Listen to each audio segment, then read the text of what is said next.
Terus menurut versi-versi yang kita dengar dari guru-guru, dari para kiai, rata-rata niku ndamel periode kiamat kubra, ini kiamat setelah kehancuran langit bumi. Niku wonten periode pertama. Ini ku trompetan pertama itu melahirkan guncangan, terus dados kiamat kubra. Terus kedua niku bahas. Ini ku sebagian kiai, sebagian ulama nafsiron yaumatar jufur rodifah, rojifah tasawuhan apa rodifah. Kulu bu yauma idzin apa wajifah. Niku sami sedanten. Rata-rata ulama darani malaikat sing nyekel trompet utawi sing calon nyebut trompet malaikat Israfil. Karena kiamat itu sudah dekat, niku sampai ada yang mengatakan bahwa trompet malaikat Israfil niku sudah di mulut, jadi wis di mulut. Karena apa? Nyebut.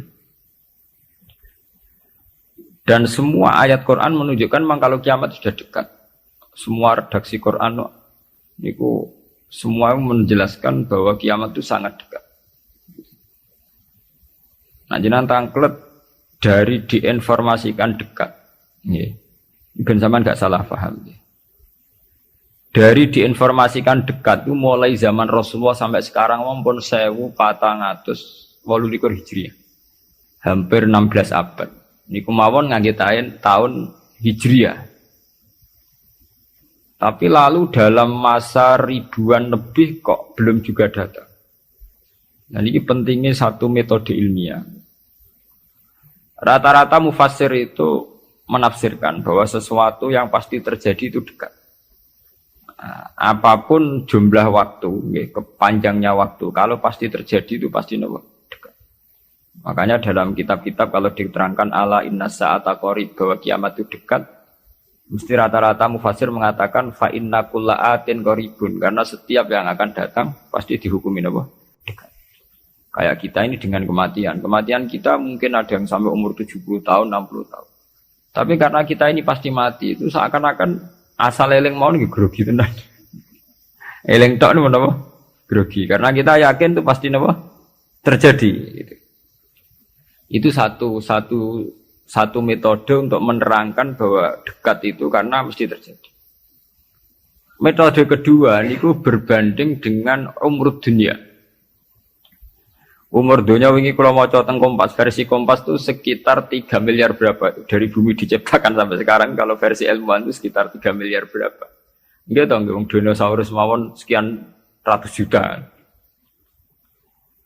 Artinya kalau betul dengan hitung-hitungan itu misalnya kiamat itu 1 miliar lagi ya dekat, karena berbanding dengan masa lalu yang pun lebih 3 miliar gitu kan. Nah, kalau setuju metode ketiga. Metode ketiga karena Allah itu abadi dan Allah itu azali. Itu melihat waktu itu ya kalamhil basari huwa aqrab. Itu udah ada artinya semua. Dan teori ini cara kula paling dekat secara ilmiah, apalagi sekarang secara sains, secara ilmiah. Misalnya ngeten. Cara semut kon mecah ndok, iku pikirane kok bisa mecah ndok iku nak bar grogoti 2 wulan lagi sono apa? Pecah. Nak sing mbok kongkon semut. Tapi kanggo sampean, tak gites langsung napa? Pecah, ambil. Artinya manusia itu enggak lepas dari ruangan. Artinya satu analisis yang dibatasi oleh keterbatasan manusia. Wong bumi kok ngene kok hancur ngenteni global warming, ngenteni pemanasan global, ngenteni macam-macam, nak cairan Afrika meleleh, nak sistem bumi tata surya sudah hancur, sistem galaksi sudah.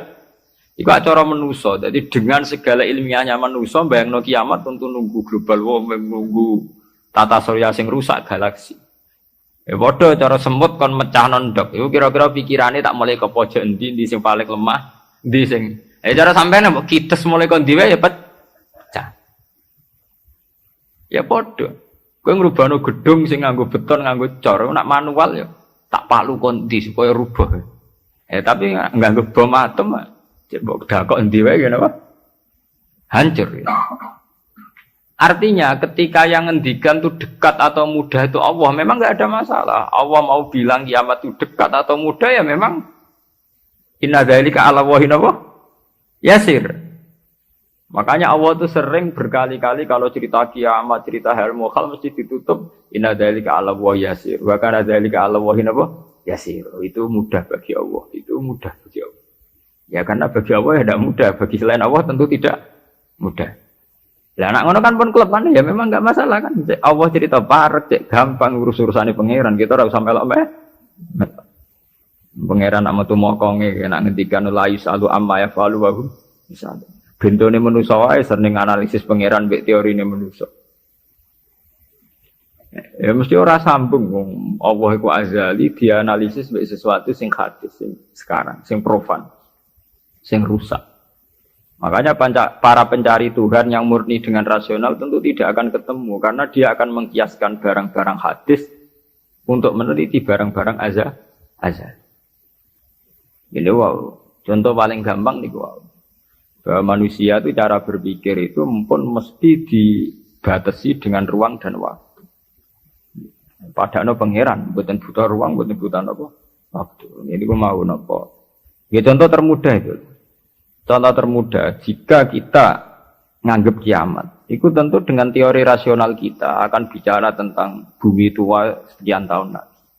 Sistem galaksi itu per tahun bergeser sekian. Kayak laut itu ngalami rob itu setiap tahun itu sekian senti. Kalau sekian senti kali sekian ratus tahun, berarti begini. Pemanasan global ya gitu, kalau kena emisi karbon sekian tahun sekian, berarti sekian ratus tahun kemudian sudah begini kan bisa dihitung secara sains. Tapi itu kan hitung-hitungannya manusia. Tapi kan beberapa kali sejarah membuktikan itu keliru. Kelirunya ya karena kemungkinannya itu dua. Satu bahwa itu tidak diciptakan efek yang melawan. Nomor dua bahwa kejadiannya itu tidak mesti seperti itu. Ya contoh. Ketika dulu wong nak nandur gabah nganti 8 bulan, nanti 6 bulan, terakhir 6 bulan. Itu orang mikir dihitung, dulu sering krisis pangan dihitung, nak wong jumlahnya tambah terus. Nah, terus gabah panennya 6 bulan iso kelamparan. Dalam penemuan ilmiah sing iso 3 bulan. Sehingga zaman manusia sithik sering telat beras, sampai wong mangan jagung bekatut. Saiki wong pirang-pirang ora tau telat napa? Beras. Padahal pakar-pakar pangan sempat grogi, jangan-jangan karena jumlah uang akeh telat apa? Beras. Masalah tempat nggih ngoten. Wong jumlah akeh tanah ra tambah sampeyan do manggon. Tapi manusia lewat modernnya itu iso nggawe omah tingkat omah susun. Wong modern ana sing diwajah lah manggon memaras pemanggon. Artinya manusia dengan segala kekhawatiran terhadap fenomena alam yang mesti terjadi juga banyak manusia yang mengantisipasi itu lewat penemuan ilmiah juga. Itu ya rawan klop itu, rawan apa? Klop. Artinya semua teorinya manusia itu mau berbicara tentang sebab akibat dan itu bisa diantisipasi terus. Bisa diantisipasi terus. Ya, makanya istilah Quran nak ngenyak manusia niku. Walakin aksarahum la ya'lamun ya'lamuna dhahiran minal hayatid dunya. Paling banter manusia itu mau ya'lamuna dhahiran minal hayatid dunya. Yang diketahui itu hanya kulitnya saja, lahirnya saja.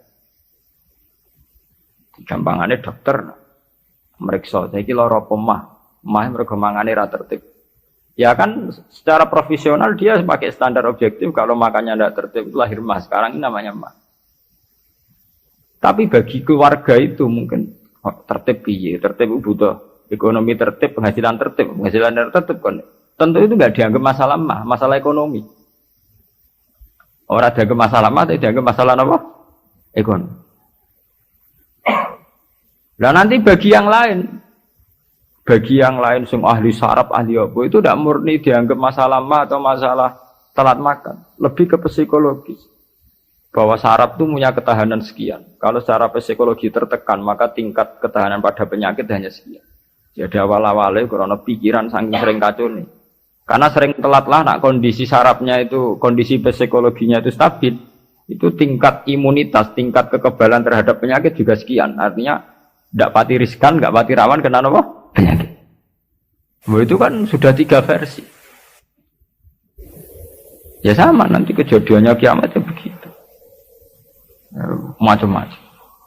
Nah, tapi yang jelas kata para ulama-ulama itu, terutama ulama-ulama sing ahli hakikat, kiamat itu apapun gambarannya yang digambarkan ulama itu hanya gambaran-gambaran betapa sesuatu yang kita hinggapi sekarang, kita singgahi sekarang itu fanin, akan rusak. Kullu man 'alaiha fani wa yabqa wajhu rabbika dzul jalali wal ikram. Bahwa semuanya itu akan rusak musnah. Karena apa? Bagi yang nglakoni, sing nglakoni. Untuk hancur walang-walang ora usah ngenteni kiamat kubra. Kowe nek semua atek ning jero kuburan balungmu wis walang-walang, wis dadi pestane cacing dan sebagainya. Makanya ulama-ulama ngendikan, kowe ora usah bakas kiamat. Kiamat ku jek enak. Nggih to bunga-bunga wong akeh kancane napa? Akeh. Kiamat tem dhewe rak mati dhewean. Wong padha. Malah luwih ngeri kiamat pribadi. Nggih sami to nggih. Wong kena longsore tanah. Nak cara sing dahsyat iku kaya nak bumi rubuh utawa bumi hancur sawangane dahsyat. Tapi bagi sing lakoni sami mawon. Sampeyan jajal wis tak pendem dhewean. Bae biasa-biasa ae cara sampean tetep bagi sing dipendem tetep ora biasa to. Tetep peristiwa besar. Sampean dipendem tiang. Cara sing mendem ya biasa ae, pancen wong duwe nyawa dipendem ya mati, tapi kanggo sing dipendem ya kejet-kejet tenan ya lara tenan.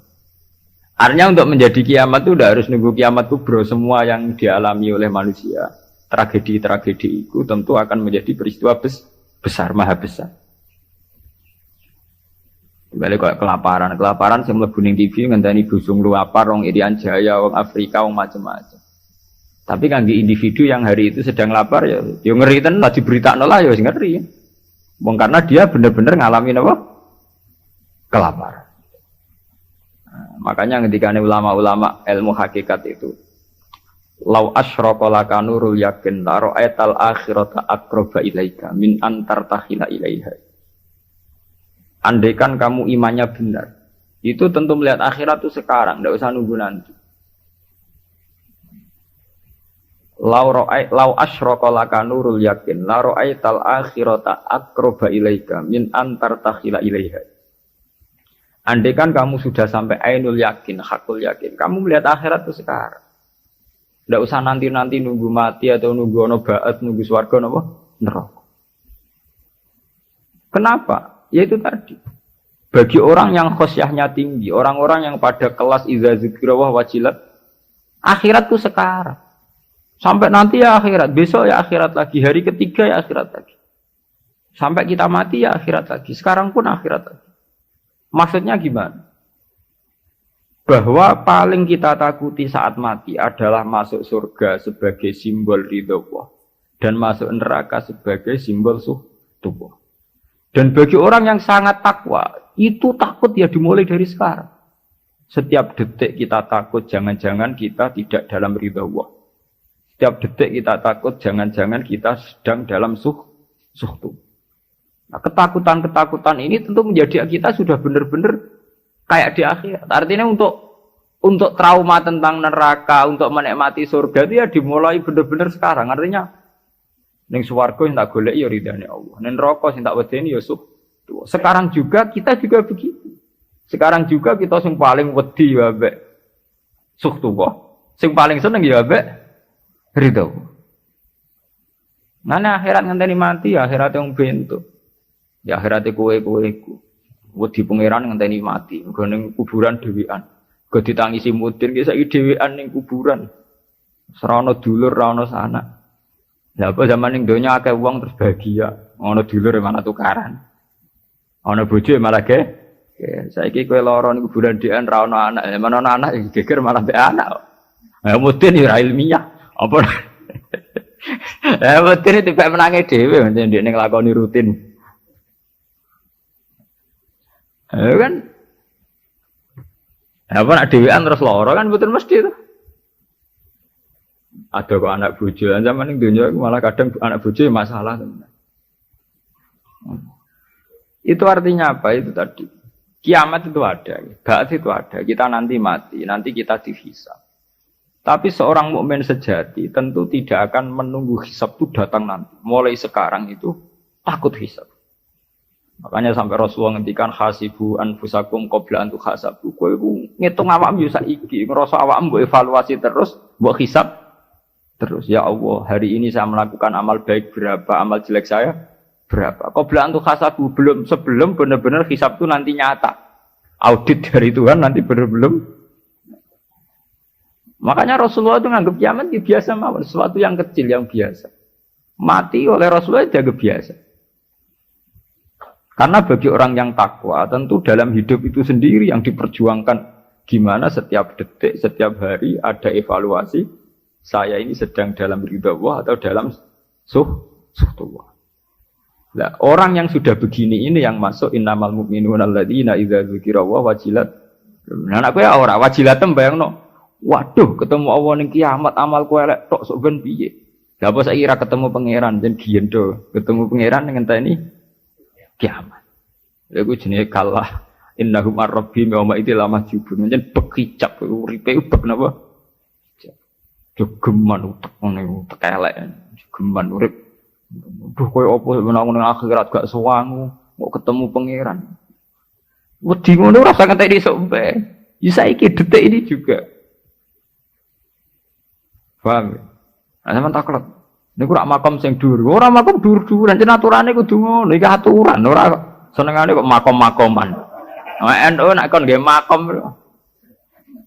Lho pancen begitu. Standar seorang mukmin, innamal mukminun standare idza dzikirallah wajilat qulubuhum. Ora ana innamal mukminuna sing papan atas terus papan menengah napa? Papan bawah. Nah, sendiri kenal wali dari makom dhuwur, nak wong am makom ndek. Wis suwe nak wali dhuwur wong am ndek. Tapi iku kewajiban. Subhanallah wa bihamdihi adada khalqi wa ridha nafsi wa zinata arsyi wa kalimati. Subhanallah wa bihamdihi adada khalqi wa ridha nafsi wa zinata arsyi wa kalimati. Subhanallah wa bihamdihi adada khalqi wa ridha nafsi wa zinata arsyi wa kalimati.